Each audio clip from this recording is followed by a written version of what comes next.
आनंदम। कैसे हैं आप सब? तो जैसा कि कल मैंने कहा था, किसी ने कमेंट में लिखा था कि गैस एसिडिटी बहुत ज़्यादा बनती है, उसके लिए क्या करना चाहिए। तो आज हमने ये सब्जेक्ट लिया था कि आज इस पर हम जिक्र करेंगे। उसके लिए क्या क्या होम रेमेडी होनी चाहिए, क्या क्या परहेज़ होने चाहिए, क्या क्या एक्सरसाइज होनी चाहिए, आज वो हम सारा जिक्र करेंगे। और इसी से रिलेटेड आपके जो भी क्वेश्चन होंगे मैं प्रयास करूंगा आंसर करने का। ठीक है, तो देखिए, गैस, एसिडिटी, कॉन्स्टिपेशन, ये तो निश्चित है कि ये सब डाइजेशन की प्रॉब्लम है। अब डाइजेशन की प्रॉब्लम होती क्यों है? मैंने बहुत बार आपको ये जिक्र किया है कि जो डाइजेशन की प्रॉब्लम है वो होती है आपके डे रूटीन पे डिपेंड। देखिए, एक तो आनुवांशिक है, माता पिता से जैसा हमें डाइजेशन मिला, एक किसी की फिर प्रकृति, शरीर की प्रकृति, वातज है, पित्तज है, कफज है ना। फिर आपका भोजन किस प्रकार का है, आपका डे रूटीन कैसा है, स्ट्रेस लेवल कितना है, बहुत सी बातें उसमें मैटर करती हैं। लेकिन अब हम क्या कर सकते हैं, कहाँ तक हम उन चीज़ों का उपाय कर सकते हैं, हमने उस पर कंसंट्रेट करना है आज। ठीक है, तो सबसे पहले एक तो भोजन के साथ और भोजन के बाद पानी नहीं पीना, भोजन के बाद मीठा नहीं खाना, पहले आप खा सकते हैं। भोजन के बाद कोई भी फल नहीं खाना। ये भोजन की जानकारी मैंने देखा है, एक्सरसाइज हो रही है, लेकिन अगर आपको भोजन की जानकारी नहीं है तो आपका डाइजेशन ठीक ही नहीं हो सकता। गैस बनेगी, एसिडिटी बनेगी। आप समझ रहे हैं? तो ये जरूर ध्यान रखना आपने। कुछ चीजें भोजन के साथ बिल्कुल नहीं खानी, कुछ चीजें खाने बहुत ज्यादा लाभदायक होती हैं। ठीक है ना, तो ये सारी चीजें आपने ध्यान रखनी है। दूसरा, भोजन, पानी हो गया, मीठा हो गया, फल हो गया। हाँ, भोजन को खूब चबा चबा कर खाइए। जिनको गैस एसिडिटी बहुत, वैसे तो सभी को ही खूब चबा चबा कर खाना चाहिए, लेकिन जिनको एसिडिटी, गैस की ज्यादा प्रॉब्लम है वो तो विशेष ध्यान रखेंगे। धीरे धीरे आप देखेंगे, जितनी आज हम बातें करेंगे, आप धीरे धीरे उनको जितना अपने जीवन में उतारेंगे, आप देखेंगे बहुत ज्यादा आपको बेनिफिट होगा। ठीक है, तो मुद्रा, हाथों की मुद्रा। अब एक्सरसाइज पे आते हैं। ठीक है, फिर पहले होम रेमेडी बता लेते हैं। ये तो हो गया परहेज। अभी होम रेमेडी क्या है? जिनको बहुत ज्यादा गैस एसिडिटी बनती है वो क्या करेंगे? वो एक काम करें, बड़ी हरड़ आप सब समझते हैं, पीली हरड़ भी बोलते हैं और बड़ी हरड़ भी बोलते हैं, पंसारी से आपको मिल जाएगी। उसका, बड़ी हरड़ का आपने छिलका लेना है, सिर्फ ऊपर का स्किन लेनी है उसकी, बड़ी हरड़ की स्किन। एक हरड़ की स्किन को आपने अलग किया गुठली से, उसके छिलके को अलग किया, उसको रात को पानी में डिप करके रख देना है। अब सुबह उठते ही खाली पेट आपने उस हरड़ को हैंड वॉश करके अच्छे से उस हरड़ को उसमें मथ लेना है, उसी पानी में मथ लेना है, ताकि उसका पूरा एक्सट्रैक्ट उस पानी में आ जाए। और उस पानी में मतलब 100 ml ल्यूक वार्म वाटर मिलाकर उसको एम्प्टी स्टमक पी लेना है। टेस्ट तो थोड़ा अच्छा नहीं लगेगा आपको, लेकिन हाँ, गैस एसिडिटी का रामबाण इलाज है ये। उसके आधा घंटा तक आपने कुछ नहीं खाना। इसमें पेट भी आपका साफ हो सकता है, 1 या 2 बार अधिक आपको जाना पड़े पेट साफ के लिए, लेकिन गैस एसिडिटी आपकी एकदम से ठीक हो जाएगी। बस उतना ध्यान रखना है, जिनका बहुत पतला शरीर है, कृशकाय बोलते हैं आयुर्वेद में, जो कृशकाय हैं वो इसका प्रयोग ना करें। ठीक है, और भोजन के बाद आपने 1 या 2 लौंग मुंह में रखना है और उनको हल्का हल्का चबाकर उसका पानी पीते रहना है। बस डाइजेशन की आपकी जो दिक्कतें इन दो चीजों से ठीक होने वाली हैं, बडी हर्ड और लौंग। इससे बाहर जाने की जरूरत नहीं है। ये हो गई होम रेमेडी, भोजन की जानकारी हो गई, होम रेमेडी हो गई। अब बात करते हैं एक्सरसाइज की। एक तो एक्यूप्रेशर और एक मुद्रा, ये आसान तरीका होता है, ठीक है। एक्यूप्रेशर में एक तो ये फर्स्ट फिंगर और रिंग फिंगर, इनका टॉप ऐसे आप प्रेस करेंगे। दिन में 3 बार एक फिक्स कर लीजिए कि खाने से पहले 1-1 मिनट इन दोनों फिंगर्स को आपने देना है, ऐसे फर्स्ट फिंगर और रिंग फिंगर का टॉप दोनों हाथों में। तो यानी 30 सेकेंड भी आप दें, 2 मिनट का काम हुआ आपका। खाने से पहले आपने इनको अच्छे से प्रेस करना है। ये हो गया एक्यूप्रेशर। फिर ये वायु मुद्रा, जब भी आपको समय लगता है, जब भी आपको याद आ जाता है, तो आप वायु मुद्रा में बैठें इस तरह से। आप मान लीजिए कुछ रीड कर रहे हैं, कोई आप गृहिणी हैं जो किचन में काम कर रही हैं और अभी दोनों हाथ से फ्री हैं, आप सिर्फ आपने देखना है काम को, तो आप इस तरह से दिन में खड़े रहते हुए भी कर सकते हैं। जब आप बैठे हैं, कंप्यूटर पे कोई काम कर रहा है, कुछ पढ़ रहे हैं, तो भी आप ऐसे कर सकते हैं जब भी समय लगे, क्योंकि ये बड़ा स्लो प्रोसेस में आपको बेनिफिट देती है, तो आप कर सकते हैं। और निरापद है आयुर्वेद के अनुसार, यानी कोई साइड इफेक्ट नहीं है। वायु मुद्रा इसका नाम है, जिससे शरीर में बढ़ी हुई वायु जो है वो कम होती है। तो आज पूरी जानकारी, आप जो भी आपका क्वेश्चन होगा वो भी आप पुट कर लीजिए, ताकि आज आप क्लियर हो जाएं, आपको गैस, एसिडिटी, कॉन्स्टिपेशन, डाइजेशन की दिक्कत ना रहे, ठीक है। एक्यूप्रेशर हो गया, मुद्रा हो गई, भोजन की जानकारी हुई और होम रेमेडी हो गई। अब आते हैं आसनास, एक्सरसाइज कौन कौन सी करनी चाहिए आपको। पवन मुक्तासन, पादांगुष्ठ नास स्पर्शासन, नासा स्पर्शासन 2, और आपको इसमें काम करेगा मलासन, इसमें काम करेगा 3। और अगर आपकी कफ प्रकृति है शरीर की, अगर आपका वजन अधिक है, अगर आपको बीपी हाई नहीं है, तो कपालभाति भी आप इसमें कर सकते हैं, ठीक है। अगर आपको स्ट्रेस लेवल की वजह से आपको लगता है कि डाइजेशन की प्रॉब्लम है और बहुत ज्यादा कृशकाय हैं आप, पतला शरीर है, जल्दी थकान हो जाती है, वीकनेस फील होती है, तो आप अनुलोम विलोम से लाभ ले सकते हैं।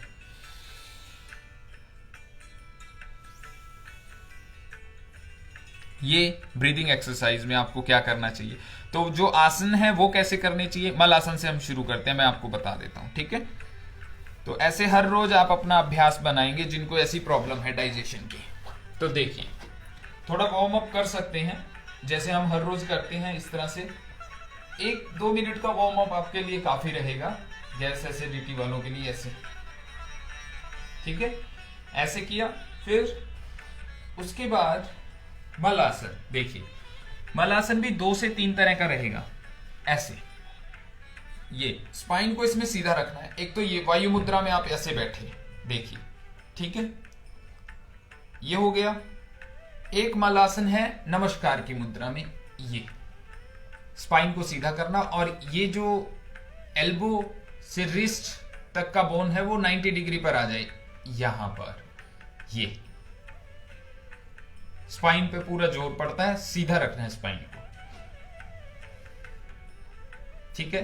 2 तरह का मलासन हुआ। तीसरी तरह का वृहद मलासन। वृहद मलासन में क्या होगा, ये बाजुएं जो हैं काफ मसल्स को प्रेस करेंगे और यहां पर आप नमस्कार की मुद्रा,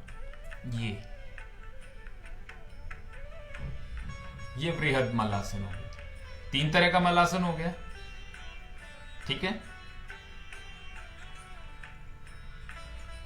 चलिए, विश्राम। अभी आगे हम पवन मुक्तासन। पवन मुक्तासन कैसे करना, वैसे तो आप सभी जानते ही हैं, लेकिन फिर भी एक बार देख लीजिए। सीधे लेटे, ब्रीथ आउट, होल्ड, और इस तरह से फिंगर्स का इंटरलॉक करके नोज से टच करना घुटने को। यहां काउंटिंग करना मन ही मन, 1 2 3 4 5। फिर दूसरी तरफ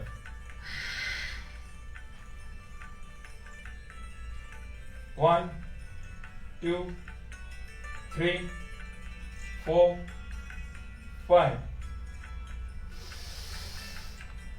ये हो गया पवन मुक्तासन।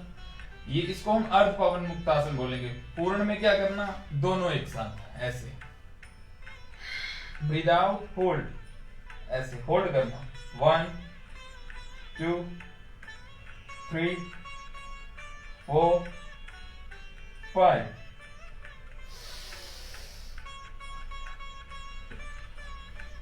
पवन मुक्तासन क्लियर हुआ।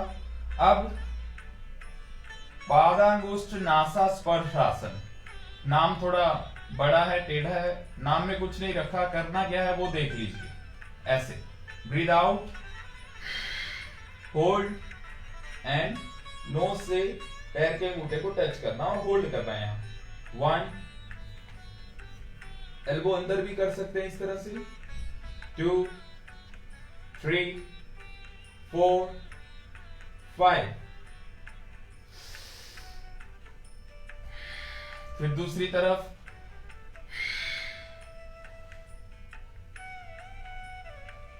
1 2 3 4 5। दोनों पांवों से फिर एक साथ उसी तरह से ब्रीद आउट, होल्ड, ऐसे 1 2 3 4 5। तो इन सभी आसनास को 3-3 बार आपने दोहराना है, जिनको गैस, एसिडिटी, कॉन्स्टिपेशन, ठीक है, डाइजेशन की दिक्कत है। फिर एक नौकासन,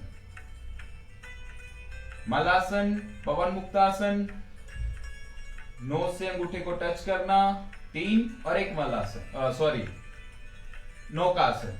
4 योगाभ्यास हो जाएंगे आपके ऐसे। 1 2 3 4 5। ऐसे बीच बीच में विश्राम करेंगे। तो ऐसे 3 बार इसको दोहरा लेंगे, नौकासन को 3-3 बार, बाकी सभी आसन जो आपको बताए हैं, ठीक है।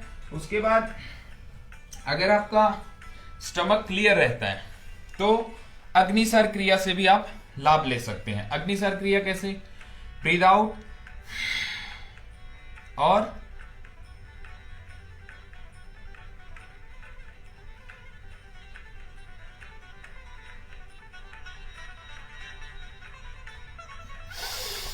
धीरे धीरे आपके जो इंटरनल ऑर्गन्स हैं, liver, stomach, intestine, pancreas, spleen, वो धीरे धीरे स्ट्रोंग होंगे और फिर वहां गैस, एसिडिटी नहीं बनेगी, ठीक है।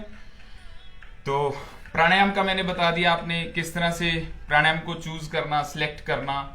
अनुलोम विलोम किन के लिए बेनिफिशियल रहेगा, कपालभाति किन के लिए बेनिफिशियल रहेगा। अग्निसार क्रिया तब कर सकते हैं जब स्टमक क्लियर हो, ये ध्यान रखना है। अगर स्टमक में मल भरा हुआ होगा तो पेट अंदर जाने में दिक्कत होगी।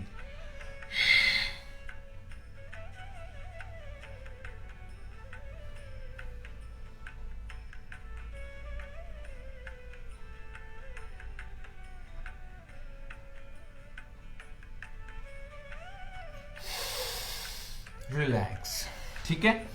तो जितना आज हमारा ये जितनी बातें हुई हैं 99% आप इसमें ठीक हो जाएंगे, जिनको गैस, एसिडिटी और कॉन्स्टिपेशन की दिक्कत है, ठीक है। अभी मैं आपके प्रश्न ले लेता हूं।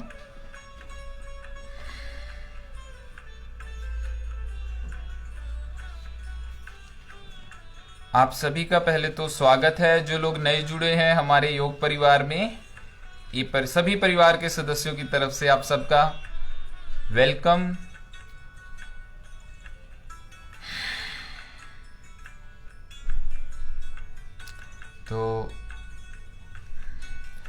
गीता वरदराजन जी पूछ रहे हैं after have much time of yoga can we eat. 20 minute का गैप बहुत है गीता वरदराजन जी। हाँ, हुमैरा जी पूछ रहे हैं गुरुजी रात के खाने के बाद मिल्क पी सकते हैं? मिनिमम 1.5 घंटे का 1 घंटे का मिनिमम 1.5 घंटे का फर्क रखिए, अदरवाइज गैस एसिडिटी बनेगी।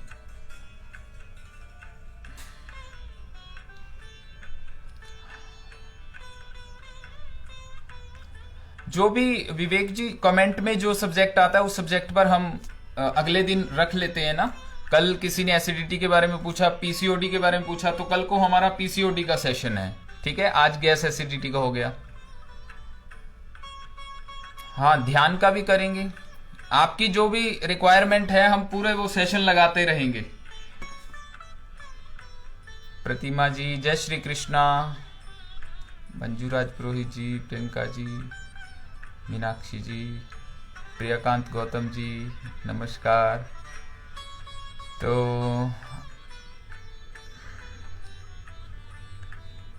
बलबीर कौर जी सत श्री अकाल।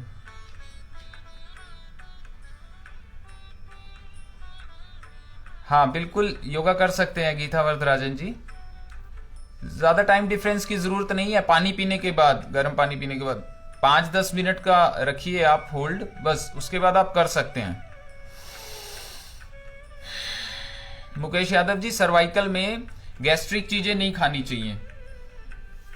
और परसों नरसों हमारा सर्वाइकल का सेशन लगा तो था, आप वो देख लीजिए, फेसबुक पे ही है अभी, ठीक है। तो क्लियर हो गया। तो अभी हम भजन के साथ फिर समापन करते हैं। और जिनको गैस एसिडिटी कॉन्स्टिपेशन डाइजेशन की दिक्कत है उनको आज आप ये वीडियो शेयर कर देना, सबको बेनिफिट होना चाहिए, ठीक है। चलो भजन के साथ ये तो भजन तो सबके लिए जरूरी है, ये याद रखना।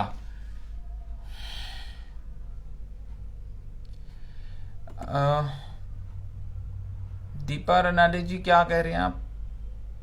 अच्छा डिनर का टाइम पूछ रहे हैं।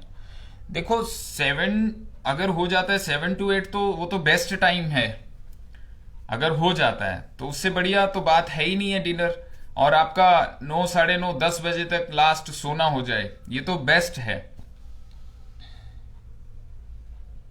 हाँ परसों अर्थराइटिस पे रख लेते हैं प्रतिमा मोडानी जी, कल का तो पीसीओडी पे है, परसों को अर्थराइटिस पे रख लेते हैं।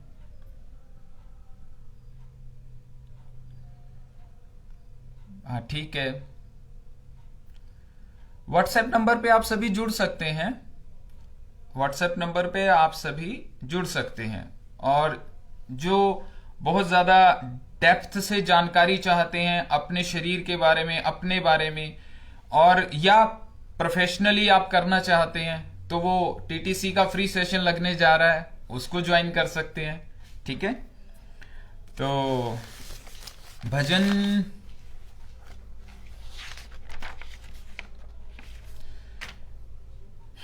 आज संस्कृत का भजन करते हैं, संस्कृत भाषा में भजन करते हैं, ठीक है।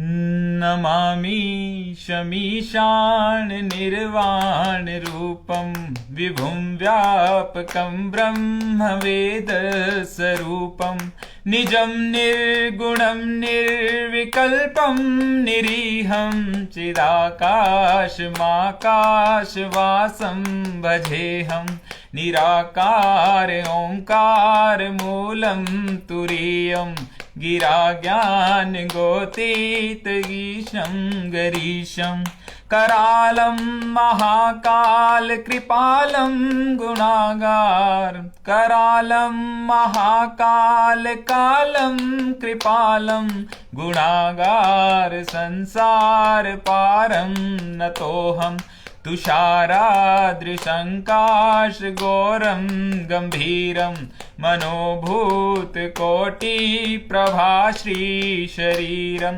सफृन्नोन्मौली कल्लोनि चारु गंगा लसद भाल भालेन्दु कंठे भुजंगा चलत कुंडलम भ्रूसुनेत्रम विशालम प्रसन्नाननं नीलकण्ठं दयालं मृगाधीश चरमाम्बरं मुण्डमालं प्रियशङ्करं सर्वनाथं भजामि प्रचण्डं प्रकृष्टं प्रगल्भं परेशम् अखण्डम् अजं भानुकोटिप्रकाशम् अखण्डम् अजं भानुकोटिप्रकाशम्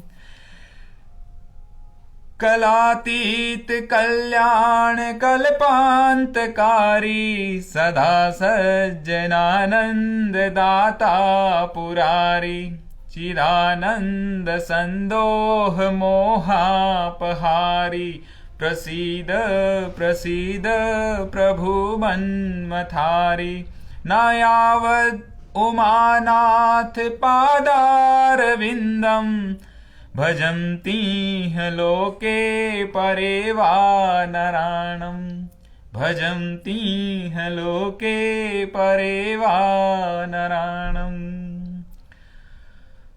तो ये अचानक ये संस्कृत वाला भजन ओपन हो गया, तो मुझे लगा संस्कृत में कितनी भाषाओं में मैं आपको भजन सुना चुका हूँ हरियाणवी, राजस्थानी, पंजाबी, संस्कृत, गुजराती, है ना। तो ये अचानक ऐसा कोई सोचा हुआ नहीं था, अचानक यही खुल गया भजन। तो चलो सबके लिए प्रार्थना करते हैं, ठीक है। और लाइव सेशन का फीस, चलिए हंसिए, यही फीस होता है हमारा लाइव सेशन का। और प्रार्थना करते हैं। ओम मातृपितृ चरण कमलेभ्यो नमः, ओम इष्ट देवताभ्यो नमः, ओम स्थान देवताभ्यो नमः। प्रभु प्यारे से जिसका संबंध है उसे हरदम आनंद ही आनंद है, उसे हरदम आनंद ही आनंद है। बस आनंद चाहिए हम सबको, उस आनंद से हमारी भेंट हो जाए इस जीवन में। आनंद मतलब वो परमात्मा। तो इसी उद्देश्य से ये कक्षाएं चल रही हैं, अपनी लाइव सेशन चल रहा है। सरिता झा जी कह रहे हैं उनको भी याद है, बहुत अच्छी बात है। ये संस्कृत भजन की बात कर रहे होंगे सरिता जी।